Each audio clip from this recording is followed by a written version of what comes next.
चलिए जानते हैं आज की देश और दुनिया की सिलेक्टेड काम की और महत्वपूर्ण 50 बड़ी खबरों को सिर्फ 10 मिनट में। पर अभी तक आपने इस चैनल को सब्सक्राइब नहीं किया है तो सब्सक्राइब कर दें।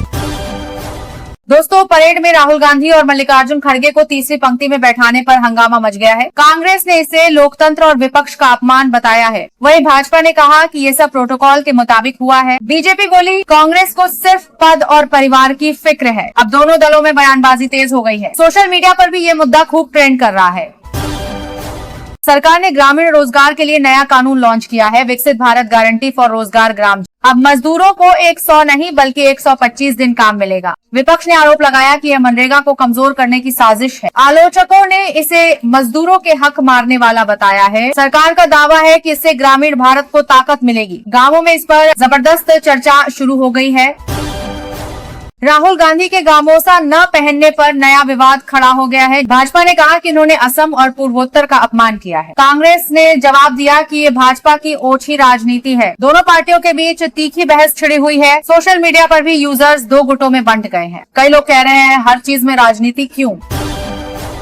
संसद का बजट सत्र शुरू होने से पहले ही माहौल गर्म है। कांग्रेस ने कहा कि सरकार ने विधायी एजेंडा साझा नहीं किया। विपक्ष का आरोप है सरकार अचानक बिल पास करवाना चाहती है। सत्ता पक्ष ने कहा सब नियमों के तहत होगा। सत्र शुरू होने से पहले ही तनातनी बढ़ गई है। अब नजरें बजट सत्र के पहले दिन पर टिकी हैं।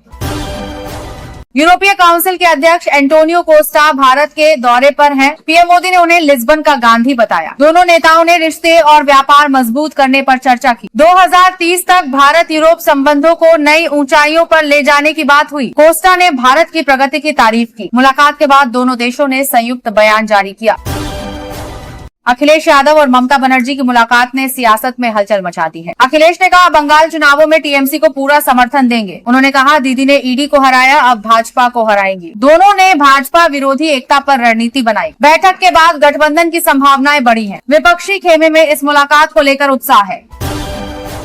बरेली से बड़ी खबर, सिटी मजिस्ट्रेट ने अपने पद से इस्तीफा दे दिया है। उन्होंने आरोप लगाया कि डीएम के घर पर उन्हें बंधक जैसा महसूस कराया गया। मामला यूजीसी के नए नियमों से जुड़ा बताया जा रहा है। प्रशासन में इस कदम से हड़कंप मच गया है। सरकार ने जांच के आदेश दे दिए हैं। विपक्ष ने कहा यह सिस्टम पर दबाव का मामला है। टीएमसी के पूर्व सांसद मिमी चक्रवर्ती ने पुलिस में शिकायत दर्ज कराई है। उन्होंने कहा कि उन्हें एक मंच पर परेशान किया गया। मामला अब बंगाल की सियासत में तूल पकड़ रहा है। टीएमसी नेताओं ने इसे महिलाओं के सम्मान से जुड़ा मुद्दा बताया। पुलिस ने जांच शुरू कर दी है। सोशल मीडिया पर मिमी को सपोर्ट मिल रहा है। कांग्रेस नेता शकील अहमद ने बड़ा आरोप लगाया है। उन्होंने कहा राहुल गांधी को डरपोक कहने के बाद साजिश रची जा रही है। उनका दावा है कि उनके घर पर हमला करने की तैयारी चल रही है। भाजपा समर्थकों पर माहौल बिगाड़ने का आरोप लगाया गया है। शकील ने अपनी सुरक्षा को लेकर चिंता जताई है। कांग्रेस ने इसे लोकतंत्र पर हमला बताया है।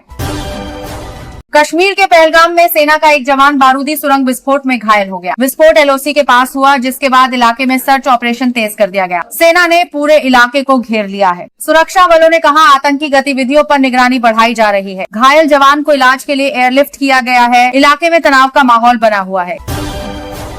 सुप्रीम कोर्ट ने उज्जैन के महाकालेश्वर मंदिर में वीआईपी दर्शन मामले पर सुनवाई से इनकार कर दिया। कोर्ट ने कहा यह मंदिर प्रशासन का मामला है, अदालत इसमें दखल नहीं देगी। याचिकाकर्ता ने वीआईपी सिस्टम को भेदभावपूर्ण बताया था। मंदिर प्रशासन ने कहा व्यवस्था भीड़ नियंत्रण के लिए जरूरी है। कोर्ट ने कहा धार्मिक संस्थान अपने नियम खुद तय कर सकते हैं। फैसले के बाद भक्तों में मिली जुली प्रतिक्रिया देखने को मिली।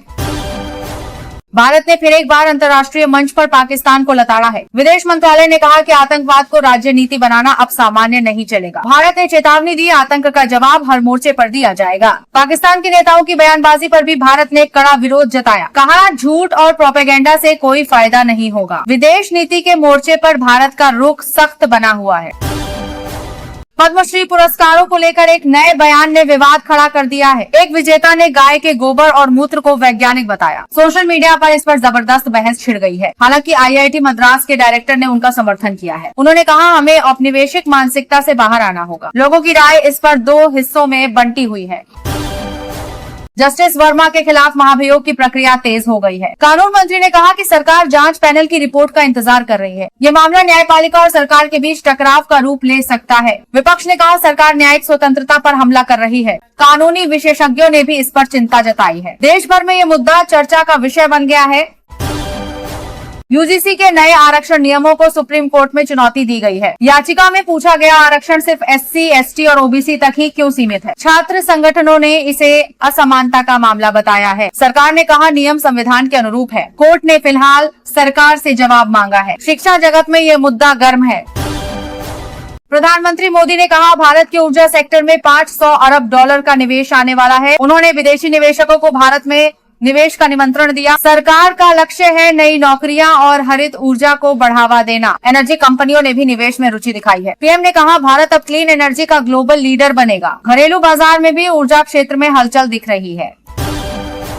राजौरी में एलओसी के पास बारूदी सुरंग में धमाका हुआ है। इसमें सेना का एक जवान घायल हुआ है। सुरक्षा बलों ने पूरे इलाके में सर्च ऑपरेशन शुरू कर दिया है। सेना ने कहा आतंकियों की हलचल के इनपुट मिले थे। इलाके में सुरक्षा बल हाई अलर्ट पर है। स्थानीय लोगों से घरों में रहने की अपील की गई है।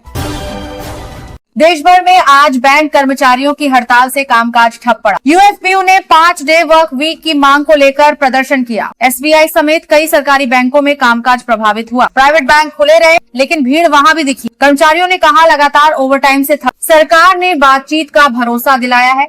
और मौसम विभाग के अनुसार इस बार का गणतंत्र दिवस सबसे ठंडा रहा। उत्तर भारत के कई हिस्सों में बारिश और बर्फबारी की संभावना जताई गई है। दिल्ली, पंजाब और हरियाणा में तापमान काफी नीचे गया। कश्मीर में भारी बर्फबारी की चेतावनी जारी की गई है। यात्रियों को सावधानी बरतने की सलाह दी गई है। मौसम का ये असर ट्रेनों और फ्लाइट्स पर भी पड़ा है।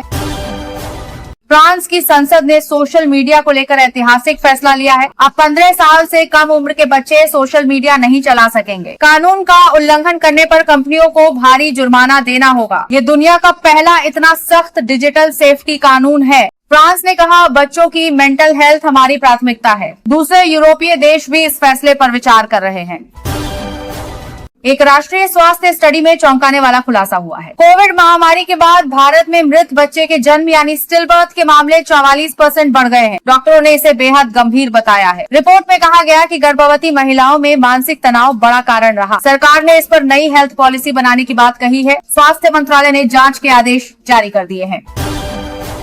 चिप बनाने वाली दिग्गज कंपनी माइक्रोन ने बड़ा ऐलान किया है। वह सिंगापुर में $24 अरब का निवेश करने जा रही है। इस फैसले से ग्लोबल टेक मार्केट में हलचल मच गई है। विशेषज्ञों का कहना है इससे चिप की कीमतों पर असर पड़ेगा। भारत ने भी माइक्रोन को निवेश के लिए धन्यवाद कहा है। टेक सेक्टर में इसे एक बड़ा कदम माना जा रहा है। Office sharing company WeWork India ने दिसंबर तिमाही में 17 करोड़ का मुनाफा कमाया है। कंपनी ने कहा कि अब दफ्तर संस्कृति वापस लौट रही है। ये संकेत है कि स्टार्टअप सेक्टर में सुधार हो रहा है। महामारी के बाद पहली बार वीवर्क ने मुनाफा दिखाया है। बिजनेस एनालिस्ट ने इसे उम्मीद की किरण बताया है। कई नई कंपनियां भी अब ऑफिस स्पेस बुक कर रही हैं। आईटी कंपनी HCLT ने सिंगापुर की फिनटेक कंपनी फिनर्जिक सॉल्यूशंस को खरीदा है। करीब $1.4 करोड़ में हुआ यह सौदा बैंकिंग टेक सेक्टर के लिए अहम है। इस डील से HCLT की पकड़ एशियाई बाजार में और मजबूत होगी। कंपनी ने कहा यह रणनीतिक निवेश भविष्य के लिए फायदेमंद रहेगा। मार्केट में HCLT के शेयरों में हल्की बढ़त दर्ज की गई है। टेक इंडस्ट्री ने इस कदम का स्वागत किया है। लीगल टेक स्टार्टअप स्पॉटराफ ने बड़ी फंडिंग हासिल की है। कंपनी ने मंदी के बावजूद 65 करोड़ रुपए जुटाए हैं। क्वालकॉम वेंचर्स ने इसमें निवेश किया है। ये भारतीय स्टार्टअप्स के लिए बड़ा सकारात्मक संकेत है। स्पॉटराफ का कहना है ये पैसा AI प्रोजेक्ट्स में लगाया जाएगा। बाजार में अब टेक इनोवेशन की रफ्तार बढ़ने लगी है। ग्लोबल मार्केट में तनाव के चलते सोने की कीमतें रिकॉर्ड ऊंचाई पर पहुंच गई हैं। निवेशक सुरक्षित निवेश के लिए गोल्ड की ओर भाग रहे हैं। भारतीय बाजार में भी सोना अब 66,000 के पार चला गया है। विशेषज्ञों का कहना है आने वाले दिनों में और तेजी संभव है। विवाह सीजन में इससे ग्राहकों पर असर पड़ेगा। सरकार ने कहा स्थिति पर नजर रखी जा रही है। कश्मीर में फिर से भारी बर्फबारी की चेतावनी जारी की गई है। प्रशासन ने कई रास्ते बंद कर दिए हैं और अलर्ट जारी किया है। पर्यटकों को सावधानी बरतने की सलाह दी गई है। पहलगाम और गुलमर्ग में बर्फ की मोटी परत जम चुकी है। मौसम विभाग ने कहा अगले 2 दिन हालात मुश्किल रहेंगे। फिर भी सैलानियों में बर्फबारी का रोमांच बरकरार है। एक देश एक चुनाव पर बनी हाई लेवल कमेटी ने रिपोर्ट राष्ट्रपति को सौंप दी है। कमेटी ने 2029 से लोकसभा और विधानसभा चुनाव एक साथ कराने की सिफारिश की है। सरकार ने कहा इससे खर्च और समय दोनों बचेंगे। विपक्षी दलों ने इसे संघीय ढांचे के खिलाफ बताया। संसद में इस मुद्दे पर जोरदार बहस के आसार हैं। देश भर में इस पर राजनीतिक चर्चा तेज हो गई है। बिहार के मुख्यमंत्री नीतीश कुमार ने केंद्र से फिर बड़ी मांग की है। उन्होंने कहा बिहार को विशेष राज्य का दर्जा मिलना चाहिए। नीतीश बोले बिहार के विकास के बिना देश आगे नहीं बढ़ सकता। जदयू ने कहा अगर बजट में पैकेज नहीं मिला तो संसद में धरना देंगे। केंद्र सरकार ने कहा इस पर विचार किया जाएगा।